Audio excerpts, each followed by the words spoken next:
Des creuseurs artisanaux à perte de vue. Le site de Pakwabo, à une quinzaine de kilomètres de Bouaflé, dans le centre de la Côte d'Ivoire, n'a pas toujours été dédié à l'exploitation de l'or. Avant, son propriétaire employait des paysans qui cultivaient cette terre. Mais plus personne aujourd'hui ne veut, dit-il, la travailler comme avant. Alors lui aussi s'est adapté. Depuis que le paillage est arrivé, les enfants même refusent d'aller au champ. Ils refusent d'aller au champ. Et puis bon, quand c'est comme ça, la nourriture aussi devient très chère. L'or fait mieux vivre son homme que l'agriculture ou la pêche.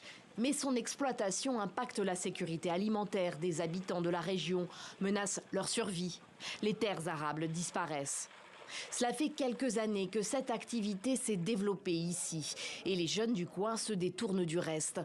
Comme Salès Kwame Konan, 18 ans, récemment converti.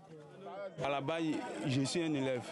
Avant, on pêchait un peu pour subvenir à nos besoins, pour payer les cours pour aller à l'école. Et puis arrivé à un certain moment, il y a eu l'arrivée de l'or là. La pêche, ça donnait moins. Il faut tuer assez de poissons pour avoir au moins 10 000 ou 20 000. Mais avec l'or là, c'est un peu rapide. Il est de toute façon interdit de pêcher temporairement dans le Bandama, qui déborde en ce moment. Les autorités veulent que le fleuve, surexploité, reconstitue ses réserves halieutiques. Des traces de mercure, interdits mais utilisés par certains orpailleurs illégaux, ont aussi été retrouvées dans les poissons ces derniers mois. Car le code minier ivoirien impose des règles aux mineurs artisanaux. Être déclaré, ne pas utiliser de produits toxiques et reboucher les trous après exploitation pour que la nature reprenne ses droits.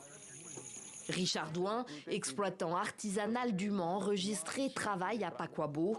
Il se veut exemplaire, responsable et s'emploie à réhabiliter certains sites en rebouchant ces trous laissés béants par des orpailleurs clandestins, souvent actifs la nuit.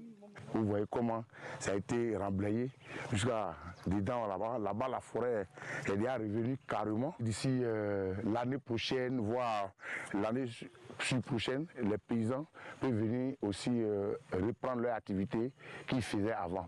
Selon l'ONG Planet Gold, l'exploitation aurifère artisanale concerne 24 des 31 régions de la Côte d'Ivoire et emploie plus de 500 000 personnes. En 2022, la Commission nationale des droits de l'homme de Côte d'Ivoire établissait que près de 25 000 orpailleurs travaillaient clandestinement dans le pays sur plus de 200 sites, une activité qu'elle qualifie de fléau.